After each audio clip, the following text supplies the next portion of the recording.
At certain moments in life, a person begins to realize that something fundamental is out of place. It is not a specific problem nor an isolated event, but a persistent feeling of misalignment. The routine continues, obligations follow, but meaning fades away. What once motivated now feels empty. What once worked begins to fail silently. For Carl Jung, this type of experience does not indicate regression or loss of control. On the contrary, it marks the beginning of a deep psychological process that arises when the life structure built by the ego reaches its limit. Jung called this phenomenon enantiodroia, the moment when a saturated psychic system inevitably begins to transform into its opposite. When this happens, the unconscious comes into play. It does not destroy by chance, it sends signals. These signals appear as restlessness, unexpected collapses, losses, intense dreams, contradictory impulses, and a constant feeling that something is about to change.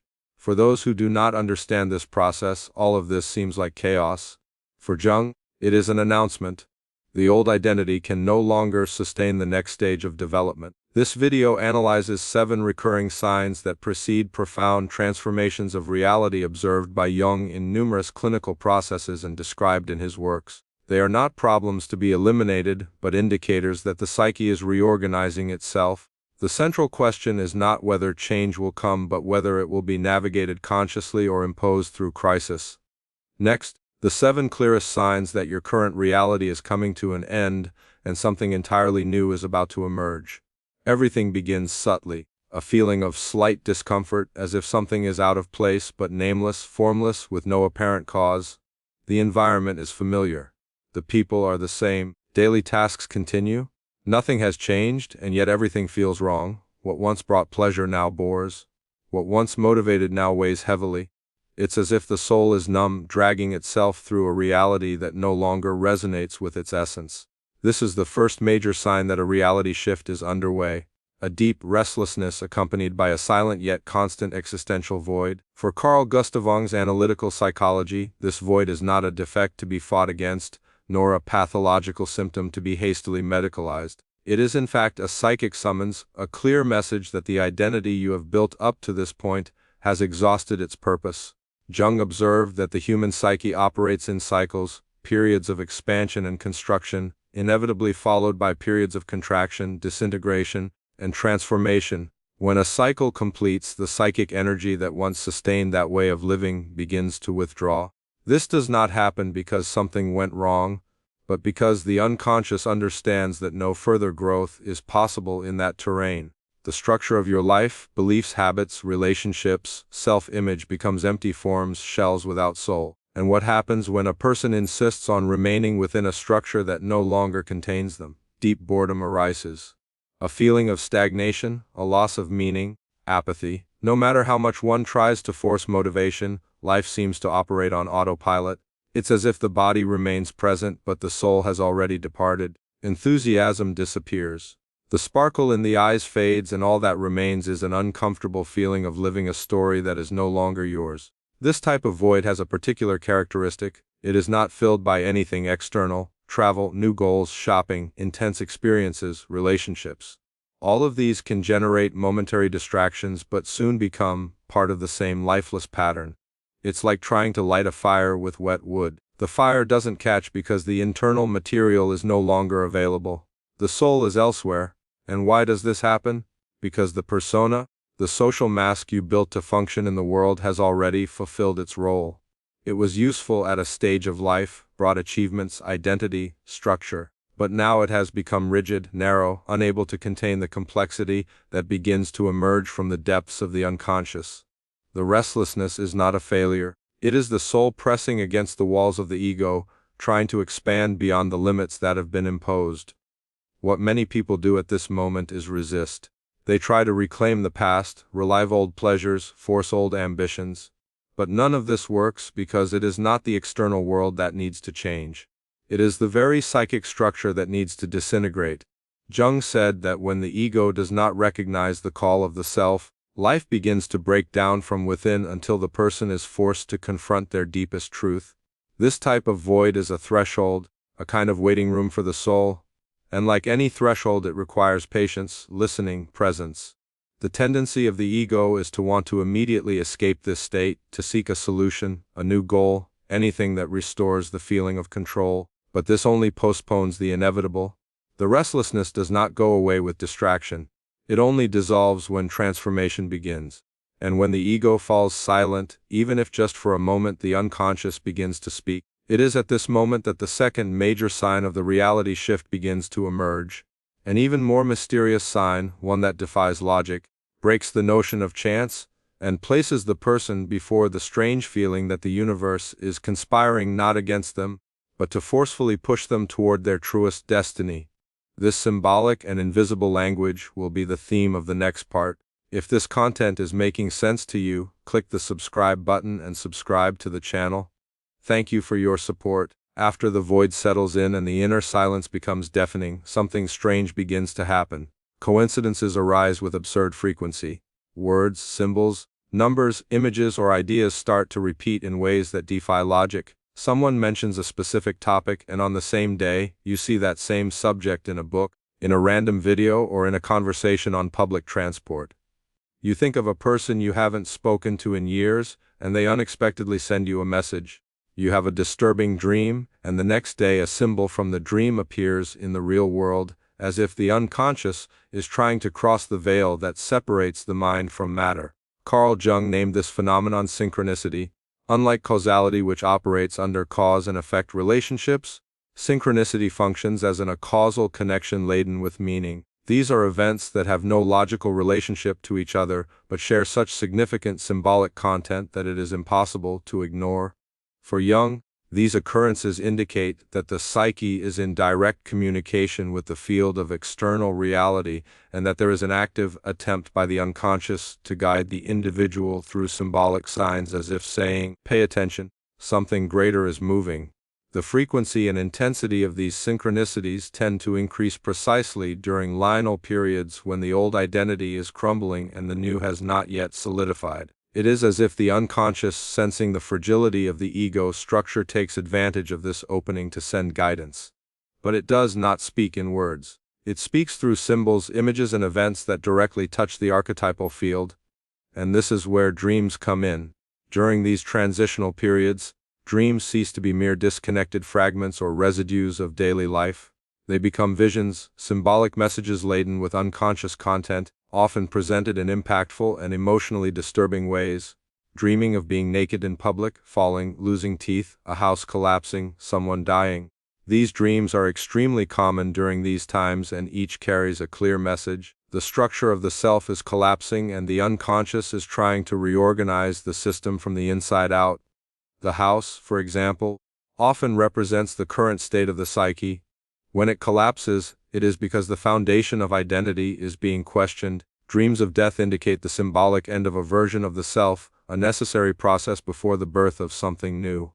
Dreams of birth, children, caves, deep seas, or snakes point to archetypal movements. The unconscious is gestating something that has not yet reached consciousness. And the most fascinating thing is that these dreams often come accompanied by powerful emotions. Waking up with a racing heart, tears in your eyes, fear, anguish, or an inexplicable feeling of something has changed. Jung believed that in these cases, the dream was not merely symbolic. It was happening on some level within the total process of the psyche. It was real in the deepest psychological sense. But not all signs come during sleep. Synchronicity invades the waking state, creating small cracks in the rational narrative of everyday life. And when a person begins to perceive these occurrences with greater sensitivity, they cross an important threshold. They move out of the causal logic of everyday consciousness and enter the territory of the sacred, the symbolic, the mysterious. Reality begins to behave like a dynamic mirror of the soul. This perception, however, is disturbing for the ego because it implies that we are not in control, that there is something greater, older, and deeper, the collective unconscious, shaping events with the aim of forcing us to grow. And the further we stray from who we truly are, the more reality becomes symbolic, intense, and even chaotic. But there is an even more destabilizing moment in this journey. It is when the tools you have used your whole life, your survival strategies, your ways of thinking, your emotional responses suddenly stop working. No matter how much you try to repeat the old patterns, they simply no longer produce the same results. It is as if the entire universe conspires to prevent you from being who you have always been. This is the next sign, and when it arrives, the old life begins to implode from the inside out. If there is a moment that clearly marks the transition between one reality and another, it is this: when what has always worked stops working, not gradually, but abruptly, almost violently. Relationships that seem solid begin to crumble without logical explanation. Strategies that have always helped you cope with life, such as controlling, avoiding, pleasing, rationalizing, lose their effectiveness. The support structures of your daily life collapse, as if someone had pulled the rug out from under your feet. This collapse is the third major sign that the constructed reality is exhausted. According to Carl Jung, the psyche has an autonomous intelligence, a capacity for self-regulation that always acts toward wholeness. When the ego crystallizes in a certain form, when it insists on maintaining a rigid identity for too long, the unconscious begins to dismantle what no longer serves. And it does this by undermining repetitions, breaking with patterns of functioning, taking away the familiar ground. This process is not comfortable, but it is necessary. It is like a brutal pruning done by an invisible gardener. Dry branches, even if beautiful, need to fall. The psychic systems that once ensured your stability become obstacles. It is when you realize that you can no longer maintain that relationship where you always found a way. It is when your work, which once gave you a sense of identity, now repulses you. It is when your mind, trained to control everything, simply fails in the face of the unpredictable. Often the person tries to resist. They try to repeat old movements, reactivate the old persona, apply the formulas that used to work. But the more they insist, the greater the friction, because what was sustaining your life is no longer real. It was a caricature of stability. The unconscious has already withdrawn its energy from there, and when the unconscious withdraws its psychic investment from a structure, it rots. Jung observed that the collapse of old patterns is not just a symptom of crisis, it is a psychological rite of passage. The constructed identity which once was adaptive becomes a prison, and like any prison it needs to be destroyed for internal freedom to emerge. But this does not happen without pain, because the ego does not like to lose territory. It prefers to compulsively repeat its defense mechanisms than to admit that a cycle has come to an end. That is why many individuals in the face of this collapse develop anxiety, exhaustion, outbursts of anger or depression. These are natural reactions of a psychic structure that is crumbling.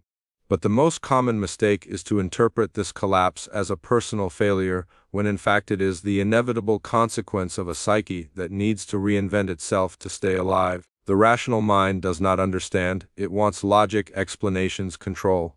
But the unconscious operates in another language, the language of the archetype, of the symbol, of necessary destruction. It is the energy of the myth of Dionysus, the god who disintegrates everything to release the essence, or of Shiva, the destroyer, whose ruin makes way for the new, and this new has not yet arrived. That is why the collapse is so frightening. It is like being between two worlds. The old no longer holds and the new has not yet taken shape. This interval is dark, lonely, disorienting, but it is also fertile, because it is in this existential void that the true self begins to emerge. And when the unconscious perceives that the ego is sufficiently shaken, it deepens the process even further. It is no longer enough for the strategies to fail. Now the very world begins to fall apart. People leave, doors close, paths end all at once. This is no longer the collapse of functioning. It is the collapse of the scenario. And it is exactly about this that we will talk in the next part. If the previous signs could still be rationalized, if restlessness could be called boredom and dreams interpreted as mere excess of stimulation, here there is no longer any way to escape. Reality begins to visibly, concretely, undeniably crumble. Relationships end abruptly. The previously stable job unexpectedly comes to an end. Projects in which you invested months, perhaps years, collapse without warning. People you never imagined losing simply exit your life. Cycles close all at once. And the strangest part, there is no apparent logic, nothing you did wrong, no coherent explanation, just the collapse, direct, merciless, inevitable. This is the fourth sign, and perhaps the most destabilizing of all, the simultaneity of losses. For Jung, this type of experience is not an accident. It is the direct reflection of a deep reorganization being orchestrated by the unconscious. External life at this moment acts as a symbolic mirror of internal transformation. And when the psyche understands that the previous version of the ego no longer serves the evolutionary purpose, it begins to disintegrate all the bonds that held that identity together. This may seem cruel, and in a way it is. But this cruelty is archetypal, ancestral. It is present in all mythologies of death and rebirth. PsyPhantom is abducted and dragged to the underworld. Inanna is stripped of her garments, her titles, her protections until she stands naked before the abyss. Moses is expelled from Egypt before crossing the desert. The collapse of structure is always the beginning of the crossing. The pain of these losses is not just emotional. It is unlogical. It is a pain that comes from the dissolution of what defined you. Because the end of a relationship is not just the end of the bond, it is the end of who you were within it. The loss of a job is not just financial, it is symbolic because it represents the end of the identity associated with that role. When several of these pieces fall at the same time, you no longer know who you are, and that is exactly what the unconscious wants to neutralize the persona so that the true self can emerge. In this phase, feelings of helplessness, disorientation, and even existential panic arise. There is a sense of being torn from oneself, of losing the narrative, and the most common impulse is to try to cling to anything familiar, to resume old ties, to seek immediate replacements, to chase after what has ended. But this attempt almost always fails, because life at this moment is not interested in restoring what was lost, but in ensuring that nothing from the old world survives the transition. For many, this process is experienced as mourning, and indeed it is a mourning not only for the people or things that are gone, but for a way of being that is dying. What few understand is that this mourning is essential. It purifies, it makes space, it tears the old skin so that a new structure can begin to form. But it is not yet time to rebuild. Not now.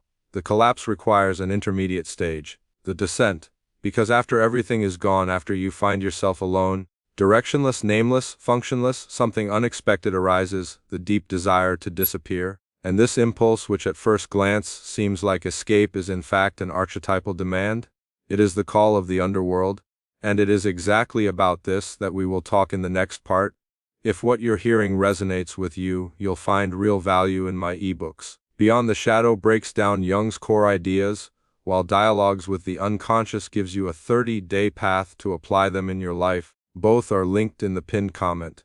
After losses occur and the external landscape empties, a movement arises that frightens both the person themselves and those observing from the outside. The impulse to withdraw from the world, an almost visceral need for silence, solitude, and distance. Conversations tire, stimuli irritate, social interaction seems artificial, shallow, excessive. The person no longer wants to explain what they feel because they do not fully understand it themselves. This is the fifth sign, the intense attraction to isolation and introspection. In analytical psychology, this movement is not interpreted as escape or regression. Jung saw this stage as absolutely necessary. He described it as the descent into the unconscious, a temporary withdrawal of psychic energy from the external world so that it can be reinvested in the inner world.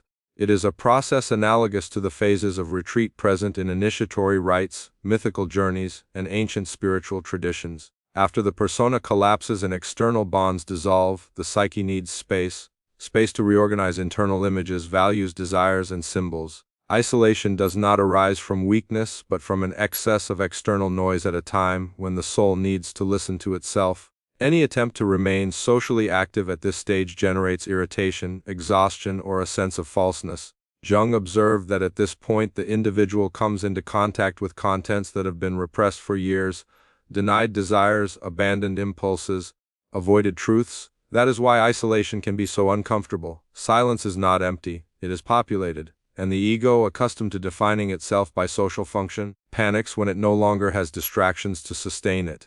But this retreat does not come alone. Alongside the desire for isolation, something even more disturbing arises, sudden and intense impulses for radical changes. This is the sixth sign. The person begins to think about leaving everything behind, changing cities, ending long-term relationships, abandoning established careers, discarding identities that took years to build. These impulses appear forcefully, often obsessively, as if an internal voice repeatedly says, "This is no longer your life." For the ego, these impulses seem irresponsible, self-destructive, or too impulsive.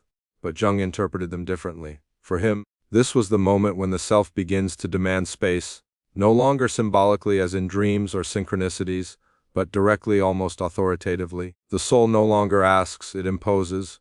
These impulses do not mean that all changes must be made immediately, but completely ignoring them often comes at a high price because they indicate that the current life is based on deep concessions to others' expectations, excessive adaptation, and prolonged betrayal of one's own truth. And the self, unlike the ego, does not tolerate living too long in discord with its nature. It is at this point that many people enter into intense internal conflict. On one side, the fear of the unknown, of losing control, of social judgment. On the other, the feeling that continuing as is a slow form of annihilation. The tension between staying and breaking becomes unbearable. And this tension is not a mistake, it is the mechanism that forces the decision. Jung said that when the call to individuation is ignored for too long, life takes it upon itself to decide for the individual. Deeper crises arise, psychosomatic illnesses appear, relationships become unsustainable, change happens but violently. The suffering in this case does not come from the transformation but from the resistance to it. And this leads us to the last and most decisive sign of all. After isolation, after the impulses for rupture, after the symbolic death of the old identity comes the moment of conscious choice, the point at which the person must decide whether to continue resisting or whether to take, for the first time, active responsibility for their own rebirth. This is the final threshold, and it is precisely about this choice that we will talk in the last part. After the collapse, the void. After the void, the isolation. After the isolation, the impulse to break free. All of this leads to an inevitable point, the moment of choice. This is the seventh and final sign, and perhaps the quietest yet the most decisive, the inner recognition that something within you already knows there is no turning back. The old life is not just broken, it is dead, and no matter how much you try to revive your old patterns, masks, roles, or stories, they simply no longer contain you. But even in the face of this clarity, the ego hesitates because consciously choosing transformation is an act of radical courage. It means letting go of what has defined you for years. It means accepting that you are no longer who you thought you were, and that you may have never been. It is at this exact point that many return to the cycle of repetition. They try to restore what was lost, rebuild on the ruins, reanimate an identity that is already gone. However, the unconscious does not allow this return. Jung said that the psyche acts severely when the ego refuses to cooperate with the process of individuation. When the call is not heard voluntarily, it repeats compulsively, and with each repetition, the suffering intensifies, crises worsen, relationships suffer, mental health collapses, because the self does not negotiate, it waits, but if necessary it breaks. And yet there is a choice. There is always a choice. The choice is between resisting or surrendering, between continuing to live in discord with your nature, or putting yourself at the service of what wants to be born within you. But it is important to understand surrendering is not giving up. Surrendering is consciously cooperating with the force that is trying to transform you. It is embracing the crossing as an act of psychic maturity and no longer as a punishment from fate. At this stage, the hardest part is already over. The old life has foppened, the unconscious has spoken, the self has manifested. Now all that remains is to cross, and crossing is not about solving everything at once. It is about allowing yourself to inhabit the unknown without trying to control it. It is about moving forward even in fear. It is about respecting the silence. It is about accepting that the new does not emerge immediately. It needs to be gestated. Jung never promised that this process would be easy. He only said that it was necessary because those who ignore the call to be who they truly are will inevitably be destroyed by what they are not. But those who choose to cross, who accept the collapse as a rite of passage, are reborn with something that cannot be taken away. Depth, truth, consciousness. Life continues to be challenging, but now it is lived with roots and no one can rip that away from you. If any of these signs resonate with you, if on some level you feel you are living exactly this process right now, write in the comments, "I am crossing." Say it as a commitment to yourself. Naming the process is the first step to walking through it with more strength and clarity. And remember, this video is not the end of the journey, it is just one of the many doors you need to cross. So don't stop here. The next video is waiting for you and it is important. Subscribe to the channel, turn on notifications, and keep walking with us.